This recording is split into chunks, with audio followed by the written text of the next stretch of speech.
వీటెన్ news కి స్వాగతం. Bulletin ముందుగా హెడ్లైన్స్ చూద్దాం. జోగినపల్లి లక్ష్మీ కేశవరావు స్కూల్ భవనాన్ని ప్రారంభిస్తున్న BRS working president KTR. Jammu కాశ్మీర్లోని చైనానీలో జరిగిన బహిరంగ సభలో హెచ్ఎం శ్రీ అమిత్ షా ప్రసంగించారు. ఇవాళ బీఆర్ఎస్ వర్కింగ్ ప్రెసిడెంట్ కేటీఆర్ తో ఫోన్ లో తమ ఆవేదనను పంచుకున్న రైతులు. శ్రీమతి చాకలి ఐలమ్మ జయంతి సందర్భంగా ఆమె చిత్రపటానికి పూలమాలలు వేసి నివాళులర్పించిన doctor K Laxman, BJP Telangana. ఇక డీటెయిల్స్ చూస్తే జోగినిపల్లి లక్ష్మీ కేశవరావు స్కూల్ భవనాన్ని ప్రారంభిస్తున్న బీఆర్ఎస్ వర్కింగ్ ప్రెసిడెంట్ కేటీఆర్. అది మీరు చెప్పాలనా లేక అది కూడా వెంకటరమణారావు గారు, అదేవిధంగా మా తాతగారు కేశవరావు గారి సుపుత్రుడు, నాకున్న ఒకే ఒక్క మా మామ జోగినిపల్లి శ్రీనివాసరావు గారు, ఇద్దరు ఎవరన్నా ఆగవాటూరు పోయాను మరీ ఎక్కువ. అదేవిధంగా సెస్ అధ్యక్షులు గౌరవనీయులు చిక్కాల రామారావు గారు, మార్కెట్ కమిటీ చైర్మన్ గారికి, వేదికపైన ఆసీనులైన మా గౌరవనీయులైన ప్రధానోపాధ్యాయులు, అదేవిధంగా మాజీ జెడ్పీ చైర్మన్ అరుణ రాఘవరెడ్డి గారు, అదేవిధంగా గౌరవనీయులు సిరిసిల్ల మున్సిపల్ చైర్మన్ సోదరి జిందం కళ గారు, ఇంకా వేదికపైన ఆసీనులైన కొండయ్య గారు, ఇంకా ఉమా గారు, పేరు పేరున అందరికీ, నేను ఎవరెవరి పేర్లు చెప్పలేదో వాళ్ళు జర పార్టీలకు అతీతంగా మనసులను తిట్టుకోండి, బయటికి తిట్టొద్దని కోరుతూ, మరి వేదిక ముందున్న మా కొదురుపాక గ్రామ అన్నదమ్ములకు, అక్క చెల్లెలకు, పాత్రికేయ మిత్రులకు, మండలంలోని నియోజకవర్గంలోని వివిధ ప్రాంతాల నుంచి విచ్చేసిన నాయకులందరికీ, ప్రజాప్రతినిధులందరికీ పేరు పేరున హృదయపూర్వకంగా నమస్కారం. ఈరోజు ఒక శుభదినం.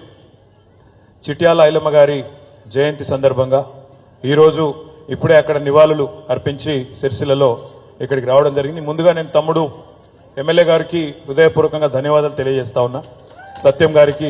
ఎందుకంటే నిజానికి ఈ కార్యక్రమం పోయిన నెలలనే పెట్టుకోవాలి మేము, కానీ అప్పుడు కుదరలేదు తమ్మి అంటే, పర్వాలేదన్నా మీరు దగ్గరుండి కట్టించినారు, మీ తాతగారి పేరు మీద కట్టించినారు, మీ అమ్మమ్మ పేరు మీద కట్టించినారు, కాబట్టి నీకు పర్సనల్ సెంటిమెంట్ ఉంటుంది, నీకు టైం కుదిరినప్పుడు పెట్టుకుంటా, నాకేం ఇబ్బంది లేదని చెప్పి సహకరించి పెద్ద మనసుతోని ఈరోజు చాలా గౌరవించినందుకు తమ్ముడు మేడిపల్లి సత్యం గారికి హృదయపూర్వకంగా ధన్యవాదాలు.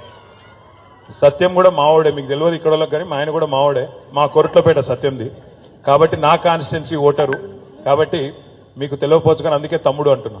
అదేవిధంగా ఈరోజు నిజంగా ఇక్కడికి నేను ఒక రాజకీయ నాయకుడిలాగా రాలేదు, కేవలం ఒక మన్మడుగా కేశవరావు గారికి, మా లక్ష్మ అమ్మమ్మకు ఒక మన్మడుగా మాత్రమే ఇక్కడికి వచ్చిన. ఈ ఊరితో నాకు చాలా జ్ఞాపకాలు ఉన్నాయి. చిన్నప్పటి నుంచి ప్రతి ఎండాకాలం సెలవులల్లా ఇక్కడికే వచ్చేది. మీ ఇప్పుడు ఇవాళ కాంగ్రెస్ నాయకులు అనుకుంటారు మీ సర్పంచ్ గారని, కానీ మా మామనే ఆయన కూడా, వారింట్లోనే వారి తల్లిగారితోనే ఎన్నో సందర్భాలలో, ఈ రోజు కాదు మా రుక్కమ్మమ్మ, ఈ రోజు కాదు, నాకు చిన్నప్పటి నుంచి అత్యంత ప్రీతిపాత్రమైన మా అమ్మమ్మ, కాబట్టి వారు కూడా నాకు చాలా చాలా సన్నిహితమైన పెద్దలు. వారు ఇప్పుడు ఒక మాట చెప్పినారు, బడి మంచిగానే కట్టించారు కానీ ఇంకా గుడి పూర్తి కాలేదు, గుడి కూడా చేయాలి అన్నారు వెంకటరమణారావు గారు, అదేవిధంగా శ్రీనివాసరావు గారు. తప్పకుండా దాన్ని పూర్తి చేసి మళ్ళీ ఇదే పద్ధతిలో రాజకీయాలకు అతీతంగా అందరం కలిసి వచ్చి కొదురుపాక గ్రామానికి ఆ గుడిని కూడా అంకితం చేస్తామని చెప్పి కూడా తెలియజేస్తూ, మరి ఈరోజు నిజంగా చాలా సంతోషంగా ఎందుకుంది అంటే, నాకు ఆ వాగు దాటుతుంటే ఎన్నో జ్ఞాపకాలు గుర్తొస్తా ఉండే. ఒకప్పుడు నేను చిన్నగున్నప్పుడు ఎండాకాలం ఇంటికి వచ్చేటప్పుడు లేదా వర్షాకాలంలో వచ్చేటప్పుడు షాబాష్పల్లె వాగు పొంగితే మనం ఇటు రాకపోకలే బంద్ అయిపోయేది మొత్తం. సిరిసిల్లోలు కరీంనగర్ గోవుడు లేదు, యువతలకి దాటి వచ్చుడే లేదు, అట్లాంటి పరిస్థితి ఉండేది. మా రవీంద్రరావు గారికి బాగా తెలుసు.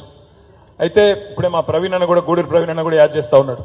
అయితే చిన్నప్పుడు గుర్తుంది ఏంటంటే, వాగు పెద్దగా పొంగనప్పుడు, తక్కువ ఉన్నప్పుడు మాత్రం ఆ ప్యాంటు పైకి మడత పెట్టి ఆయన తనకెళ్ళి నీళ్ళకెళ్ళి దాటుకుంటూ వస్తుంటే, లేదంటే ఏదైనా బండి ఉంటే ఆ బండి మీద కూర్చొని ఆయన దాటుకుంటూ వచ్చేవాళ్ళం.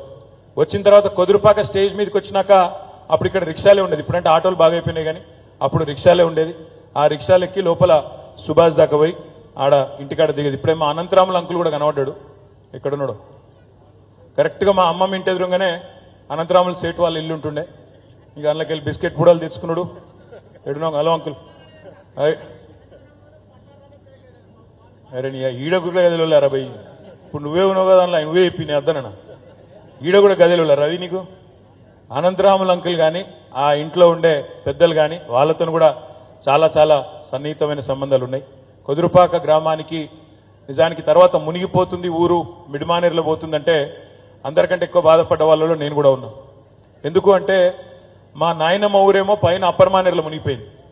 నాయనమ్మ గారి ఊరు పైన ఈరోజు అప్పర్ మానేరు ఎక్కడైతున్నదో దానిలో పోసాన్పల్లి అనే ఊరు కామారెడ్డి తాలూకా కిందికి వస్తుంది.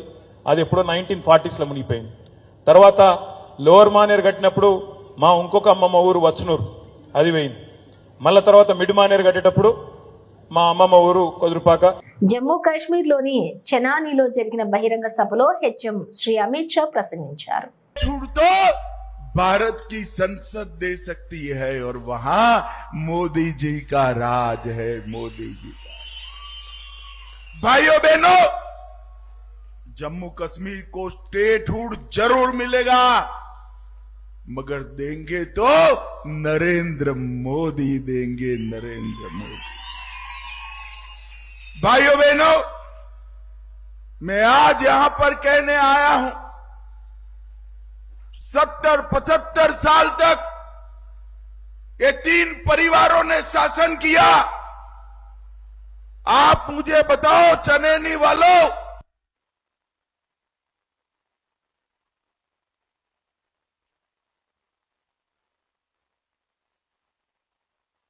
आपके पास गोल्डन कार्ड है, 5 लाख का इलाज का, पहले मिला था क्या? अब मैं कहता हूं गोल्डन कार्ड है, 5 लाख तक का इलाज मुफ्त है। फिर से कमल फूल की सरकार डालो, 5 की जगह 10 लाख का इलाज मुफ्त। हर घर में शौचालय, हर गरीब के घर में 5 किलो अनाज, और किसान को मोदी जी 6,000 रुपया हर महीना देते हैं, 6,000 रुपया। और मैं कहकर जाता हूं जम्मू कश्मीर के किसानों को कि अब कमल फूल की सरकार बनाओ, 6,000 आता है, इसकी जगह अब 10,000 रुपया आएगा, 10,000। भाइयों बहनों, 35-40 साल तक इन्होंने जम्मू कश्मीर को आतंक के साए में रखा। अपने घाटी में सिनेमा हॉल बंद, मोहर्रम नहीं होता था। फारूक अब्दुल्ला साहब, आप जवाब दीजिए, हमारे 40,000 लोग मारे गए, उस वक्त आप कहां थे? आप यहां के मुख्यमंत्री थे। आपके समय में आतंकवाद बढ़ा, फला, पनपा, और जब आतंकवाद बढ़ा, जम्मू कश्मीर को छोड़कर आप यहां से श्रीनगर को छोड़कर, जम्मू कश्मीर को छोड़कर लंदन में छुट्टियां मना रहे थे। साहब, आप लंदन में छुट्टियां, अब आप कुछ भी करो, हम आतंकवाद को वापिस नहीं लाने। कल उमर अब्दुल्ला जी और राहुल बाबा कहते थे हम कश्मीर में लोकतंत्र लाएंगे। अरे किस मुंह से आप? 70 साल तक कश्मीर के लोकतंत्र को ये 3 परिवारों ने बांध कर रखा। अब्दुल्ला परिवार, गांधी परिवार और मुफ्ती परिवार। मुझे बताओ भाइयों बहनों, अब आपके यहां पंच सरपंच भी है, ब्लॉक के चुनाव भी हुए, जिले के चुनाव भी हुए, पहले होते थे क्या? जोर से बोलो, होते थे? मोदी जी ने 40,000 जनप्रतिनिधियों को लोकतंत्र का फायदा पहुंचाने का काम हमारे नेता नरेंद्र मोदी, ये 3 परिवारों ने अपने चट्टे बट्टे को टिकटें देकर सिर्फ 87 विधायक बनाए।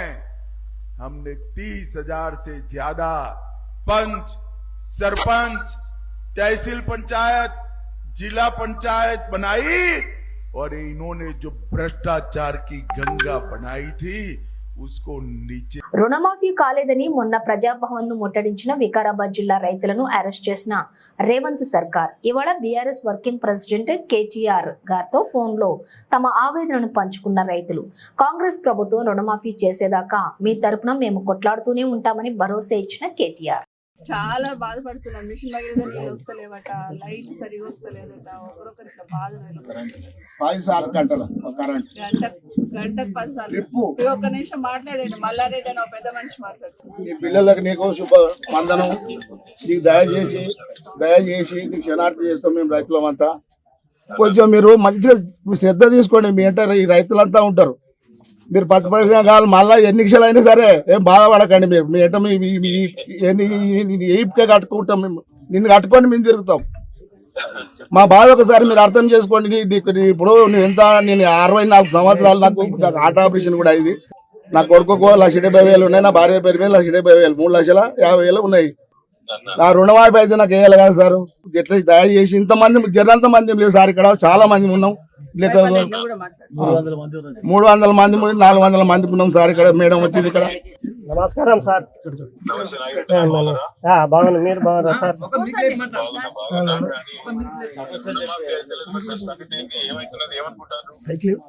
మేము రుణమాఫీ గురించి పోయినాం సార్. మొన్న ప్రగతి భవన్ ముట్టడి గురించి మాకు కూడా ఏమిట్లు వచ్చిందంటే జీన్యూస్లు వచ్చింది. ఛానల్ రైతులు రుణం అది ప్రగతి భవన్ ముట్టడికి వస్తున్నారు అంటే మేము అప్పట్లో ఇక బండి మాట్లాడుకొని పోయినాం. మనిషికి 300 తీసుకొని పోయి ఆడికి పోయి చూసాక ఆడికి కొంత అడిగి మమ్మల్ని అరెస్ట్ చేశారు అన్నట్టు.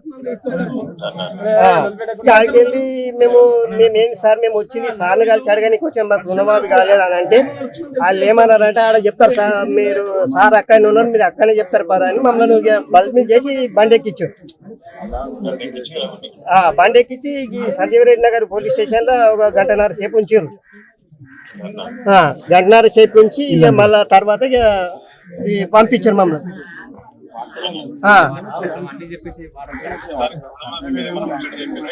ఇక రుణమాఫీ గురించి మాకేం చెప్పలేరు. ఇప్పుడు నాతోనే మా ముగ్గురం ఉన్నాం. నా కొడుకు 20,000 ఉన్నది, నా భార్యకు 25,000 ఉన్నది, నాకు 1,20,000 ఉన్నది.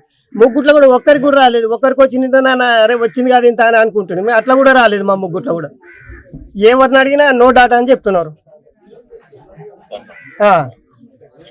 మీ తరఫున మేము గట్టిగా కొట్లాడతాము, మీ తరఫున గట్టిగా మాట్లాడుతూనే ఉంటాము. అవును సార్, ధైర్యంగా ఉండండి. అసెంబ్లీలో కానీ బయట కానీ ఇది ధైర్యంగానే ఉంటాం సార్. మేమేమి ధైర్యం లేకపోతే ఆందాక ఊకుంటామా సార్?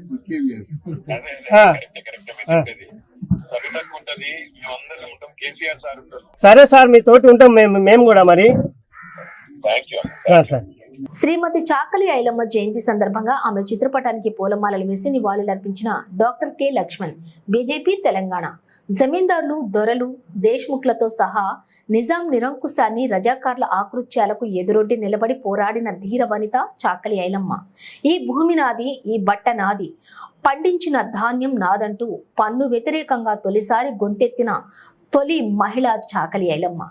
బలహీన వర్గాల గొంతుకగా నిలిచి వారిలో పోరాట పటిమను నింపి నిజామును తరిమి కొట్టడంలో కీలక పాత్ర పోషించిన ఐలమ్మకు నివాళులు.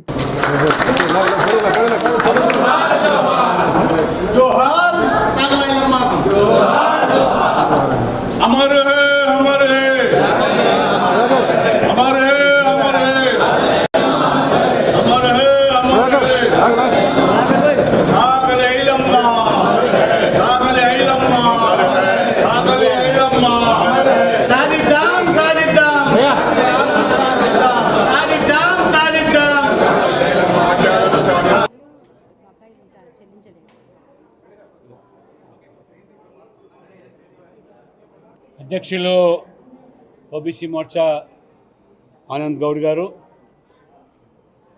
మాజీ మంత్రివర్యులు శ్రీ కృష్ణ యాదవ్ గారు, ఈశ్వరప్ప గారు,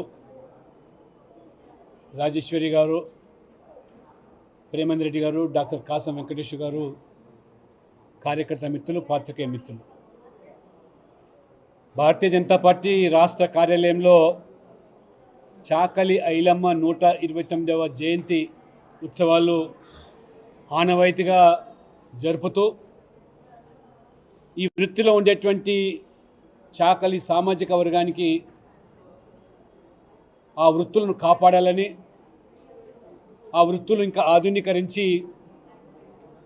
ఈరోజు సంపద సృష్టించేటువంటి ఈ వర్గాలు ఏ కుల వృత్తుల మీద ఆధారపడి జీవిస్తున్నారో, నేత, గీత, మత్స, కమ్మరి, కుమ్మరి, వడ్రంగి, చాకలి, మంగలి, ఈ అన్ని వృత్తులను నరేంద్ర మోడీ గారు ఈ వృత్తులు లేని, ఈ కులాల మీద ఆధారపడేటువంటి వర్గాలు లేని సమాజమే లేదు.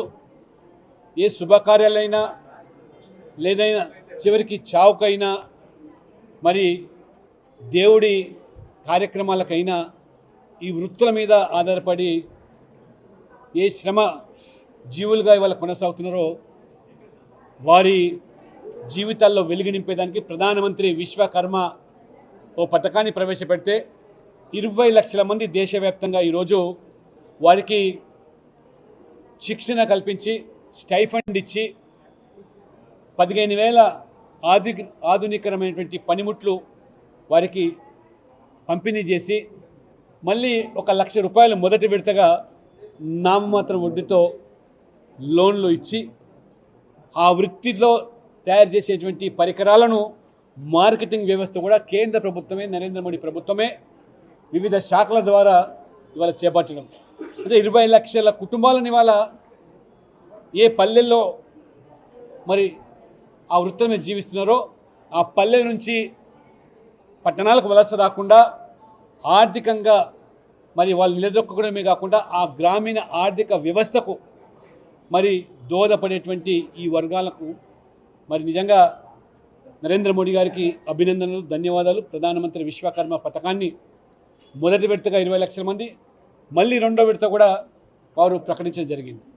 అయితే ఈరోజు మన రాష్ట్రంలో కూడా చాకలి ఐలమ్మ ఆనాడు నిజాంకు వ్యతిరేకంగా ఈ ప్రాంతం స్వతంత్రం కావాలి, నిజాం యొక్క ఉక్కు పాదాల నుంచి మరి విముక్తి పొందాలని చెప్పి మరి తిరుగుబాటు చేసి పోరాటం చేసినటువంటి వీరనారి చాకలి ఐలమ్మ.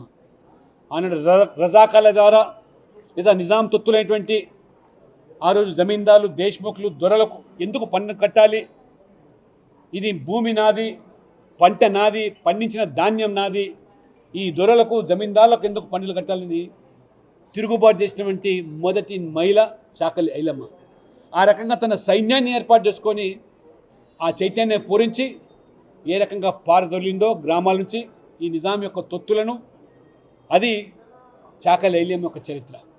ఆ కనుమరుగైన చరిత్రను భారతీయ జనతా పార్టీ తెలంగాణ విమోచన పేరు మీద మరి వెలుగులోకి తీసుకొచ్చి భావితరాలకు స్ఫూర్తినిచ్చే విధంగా ఏ బలహీన వర్గాల అణిచివేయబడ్డారో వారిని తిరుగుబాటు చేసి ఆ పోరాట పటిమ నింపి నిజాంకు వ్యతిరేకంగా మరి ఏ రకంగా పోరు సల్పారో అది ఆ చాకలి ఐలమ్మని స్ఫూర్తిగా తీసుకొని ప్రభుత్వాలు మరి ఇవాళ ఈ రాష్ట్రాన్ని పాలించే ప్రభుత్వాలు ఆ యొక్క రజాకార్ల వారసత్వంతో ఉన్నటువంటి మజ్లిస్ పార్టీకి తల ఒగ్గి ఇలాంటి వీర నారీల చరిత్ర చాకలి ఐలమ్మ కానీ, దొడ్డి కొమరయ్య కానీ 45వ FIDE చెస్ ఒలింపియాడ్ ఛాంపియన్లతో ప్రధానమంత్రి శ్రీ నరేంద్ర మోదీ సంభాషించారు. सर, ये फर्स्ट टाइम इंडिया ने दोनों गोल्ड मेडल जीते और टीम ने जिस तरीके से प्रदर्शन किया है वो बहुत ही बढ़िया था. मतलब 22 में से 21 पॉइंट बॉयज ने और 22 में से 19 पॉइंट गर्ल्स ने, टोटल 44 में से 40 पॉइंट हमने लिए.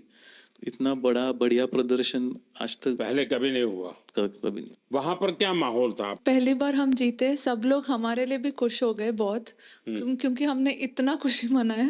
तो सबने एक्चुअली हर अपोनेंट्स ने भी आके हमें बधाई दी और हमारे लिए एक्चुअली खुश हो गए, even our opponents also. Sir, हमने देखा है कि लास्ट कुछ सालों में बहुत सारे जो स्पेक्टेटर्स है वो बहुत रूट कर रहे थे कि दूर दूर से वहाँ पे सिर्फ देखने आए थे ये मैच को, जो पहले मेरे हिसाब से इतना नहीं होता था. तो आई थिंक चेस की भी काफ़ी पॉपुलैरिटी बढ़ गई. तो हमें देख के बहुत अच्छा लगा कि रूट कर रहे हैं. थोड़ा प्रेशर भी होता था बट इतना हमें सपोर्ट कर रहे, वो एक अच्छा फीलिंग था. और जब हम जीते तब इंडिया इंडिया ऐसे सब रूट कर रहे थे। इस बारी 180 कंट्रीज पार्टिसिपेट करी थी, बल्कि जब चेन्नई में ओलंपियाड हुआ था हम बोथ इंडिया टीम हम ब्रॉन्ज जीते थे। वुमेन टीम का लास्ट मैच यूएसए से हुआ था जो हम हार गए थे और हमारे हाथ से गोल्ड चला गया था उस टाइम, तो हम फिर से उनके साथ इस बार खेले। फिर इस बार हम बहुत ज़्यादा मोटिवेटेड थे कि इस बार इंडिया को गोल्ड लाना ही है, इसको हराना है, इनको हराना ही है। वो मैच फाइनली बहुत क्लोज था और ड्रॉ में फिनिश हुआ, but we went on to win the gold sir. पर हम इस बारी अपनी कंट्री के लिए जीत कर ही वापस आने वाले थे और कोई सेकंड वे नहीं था। नहीं, ये मिजाज होता है तभी तो विजय मिलता है।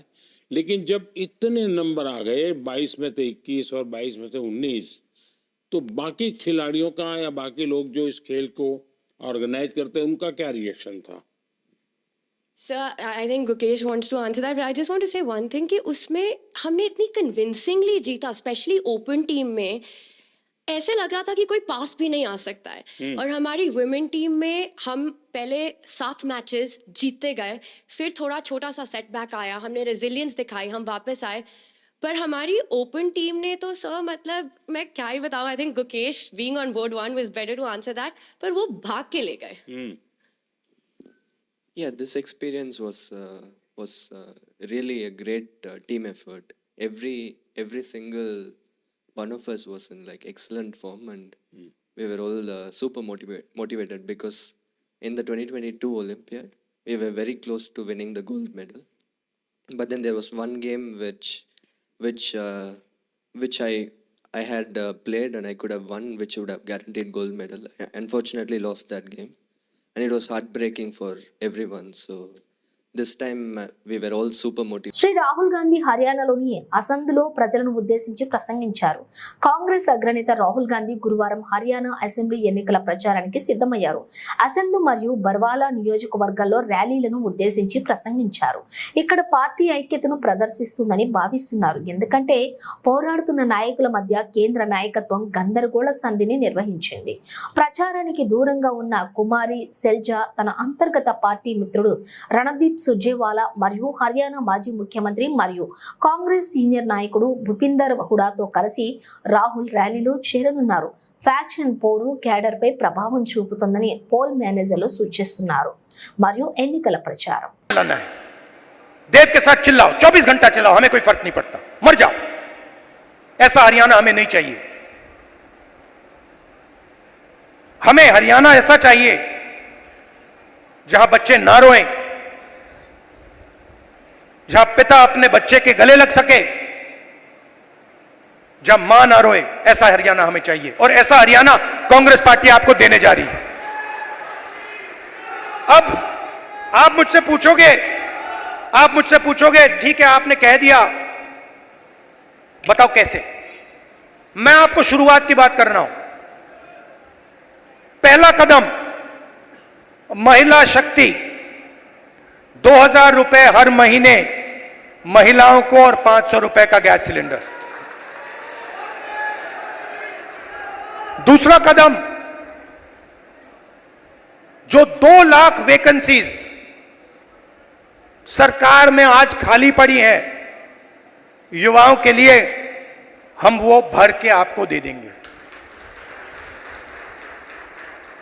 किसान को एमएसपी गारंटी करके हरियाणा की सरकार देगी, और जो आपका बीमा का पैसा है वो आपको एकदम मिलेगा। जैसे ही नुकसान होगा उसके एकदम बाद आपको बीमा का पैसा मिलेगा। गरीबों के लिए घर, 100 गज के प्लॉट और 3.5 लाख रुपए 2 बेडरूम के घर के लिए, और 300 यूनिट फ्री में बिजली। मगर ये लड़ाई सिर्फ हरियाणा की नहीं है, मैं आपको बताऊं, ये लड़ाई हिंदुस्तान की लड़ाई है, और ये लड़ाई कॉन्स्टिट्यूशन को बचाने की लड़ाई है। मैंने इसके बारे में बहुत सोचा है, ये हो क्या रहा है, ये बीजेपी के लोग कर क्या रहे हैं।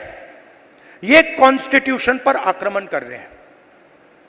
जो हिंदुस्तान के गरीब लोग हैं, कमजोर वर्ग के लोग हैं, कॉन्स्टिट्यूशन उनकी रक्षा करता है, और बीजेपी कॉन्स्टिट्यूशन को मिटाने की कोशिश कर रहे हैं। वो कह नहीं सकते, ऐसे स्टेज पे आकर वो कह नहीं सकते कि हम कॉन्स्टिट्यूशन को मिटा देंगे, मगर वो करते हैं। सारी की सारी संस्थाओं को आरएसएस के लोगों के हवाले कर दी है। पूरा कंट्रोल नागपुर का है, उसमें हिंदुस्तान के 90% लोगों के लिए कोई जगह नहीं है।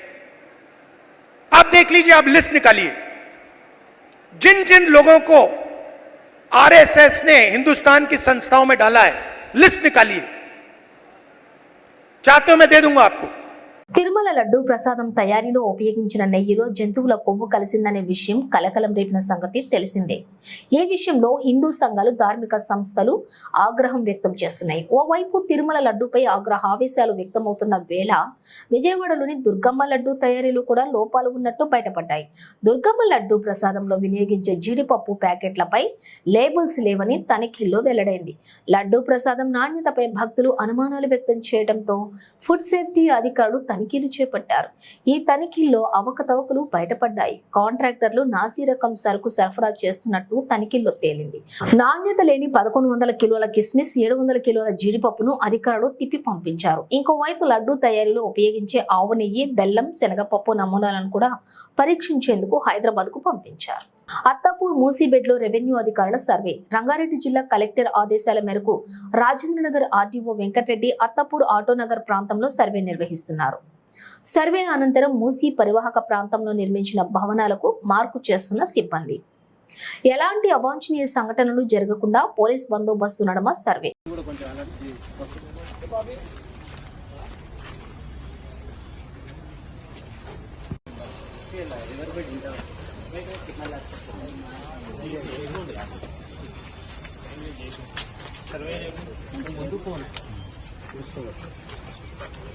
మూసీ నదీ పరివాహక ప్రాంతంలో సర్వే. అధికారులను అడ్డుకున్న స్థానికులు. హైదరాబాద్ మూసీ నదీ పరివాహక ప్రాంతంలో సర్వే కోసం వెళ్లిన అధికారులను అడ్డుకున్న స్థానికులు. తాము ఎట్టి పరిస్థితుల్లో ఇళ్లు ఖాళీ చేయబోమని కొత్తపేట, మారుతినగర్, సత్యనగర్ వాసులు తేల్చి చెప్పారు. దీంతో అధికారులు వెనుదిరిగారు.